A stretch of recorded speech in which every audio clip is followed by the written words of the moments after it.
se le concede el uso de la palabra a la senadora Gloria Elizabeth Núñez Sánchez, del Grupo Parlamentario del Partido Acción Nacional, hasta por 10 minutos.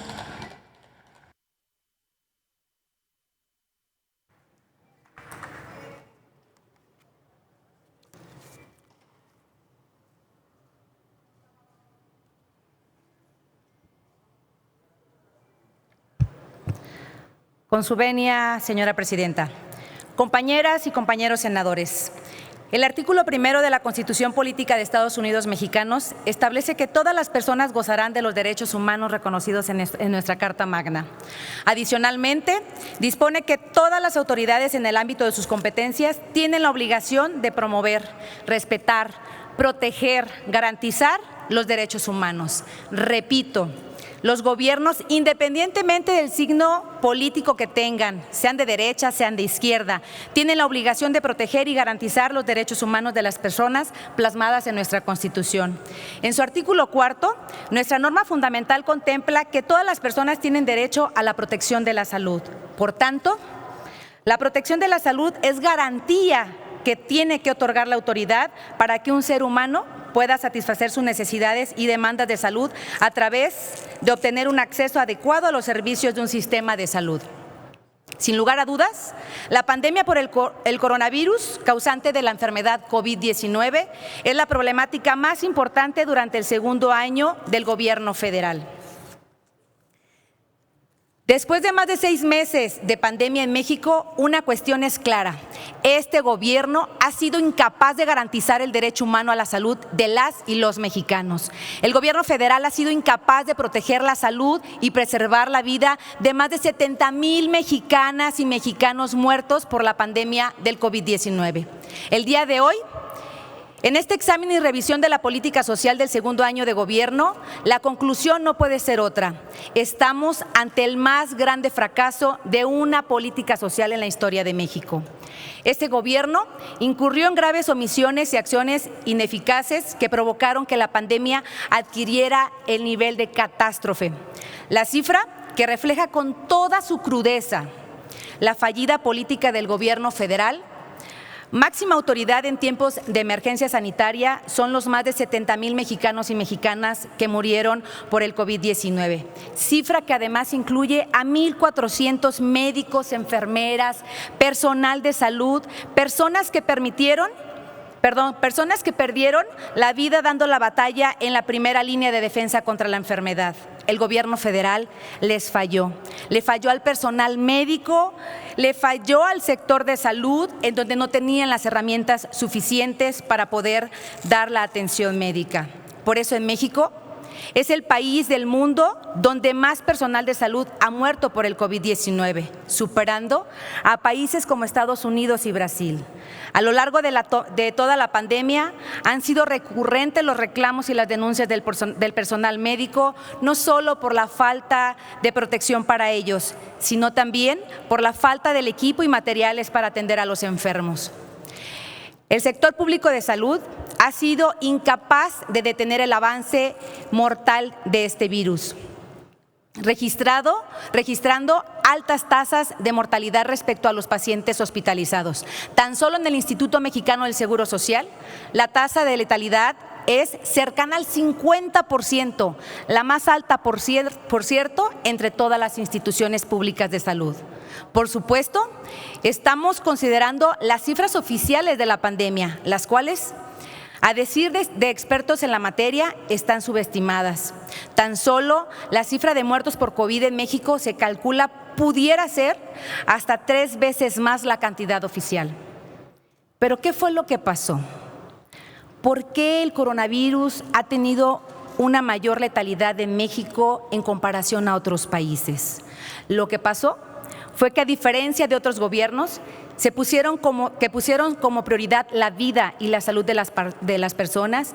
En este gobierno de la República minimizó los efectos de la pandemia, ocasionando que se le saliera de control con los resultados que el día de hoy tenemos. La Organización Mundial de la Salud definió que dentro de las medidas para poder contener el avance del virus, era que los gobiernos debían realizar la aplicación de pruebas masivas para poder detectar, rastrear y así aislar los casos y cortar la cadena de contagios. Los gobiernos que realizaron una aplicación masiva de pruebas fueron los que más han detenido y han tenido además el éxito para contener el avance del COVID-19. Ahí están casos como Corea del Sur o Nueva Zelanda. En México esto no ocurrió. Hoy somos de los países que menos pruebas realiza respecto al tamaño de su población. Cuando sucede un fenómeno en nuestro país, como un sismo, una inundación o un incendio, el objetivo siempre debe de ser el cómo poder la autoridad salvar el mayor número de vidas humanas posible. Los mexicanos hoy se preguntan, ¿por qué en el caso de la pandemia no fue así?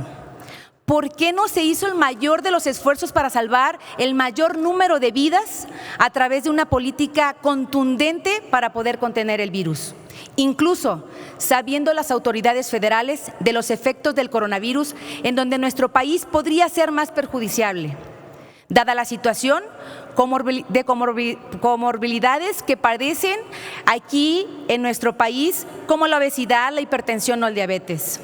¿No era lógico entonces darle mayor prioridad a las políticas públicas y en lo presupuestal a contener el coronavirus para así poder evitar el mayor número de enfermos y de muertos? El que la mayoría de las personas que han perdido la vida por el COVID-19 hayan sido personas de bajos recursos económicos, que viven en condiciones de hacinamiento, con bajo nivel de escolaridad y sin acceso a un sistema de seguro social, en pocas palabras, personas pobres, ponen en entredicho la frase que tantas veces fue repetida por los representantes de la Cuarta Transformación, que primero son los pobres. La secuela trágica que dejarán las omisiones y errores de las políticas del gobierno federal para atender la emergencia sanitaria marcarán este sexenio, pero también marcarán toda una generación a los mexicanos. Además de las dolorosas pérdidas de vida humana, entre las consecuencias por la fallida política del gobierno federal, está también la reducción del bienestar de millones de personas.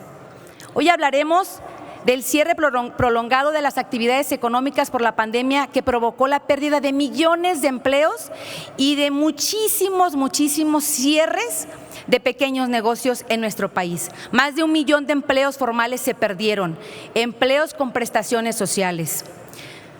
Con la incipiente reactivación económica mexicana se empieza a vislumbrar un panorama poco prometedor. No se recuperarán ni al corto ni al mediano plazo los empleos formales que hemos perdido y aumentará la ocupación informal, que por cierto carece, entre otras cosas, de la seguridad social.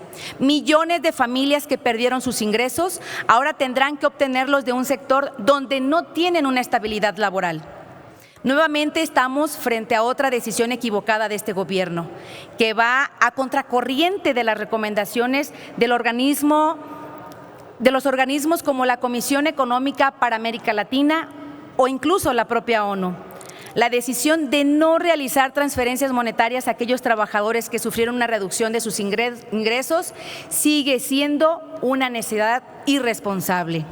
No estamos hablando de rescatar a los grandes empresarios ricos, estamos hablando del rescate de personas que se quedaron sin trabajo, de personas que ganaban entre 1 y 2 salarios mínimos.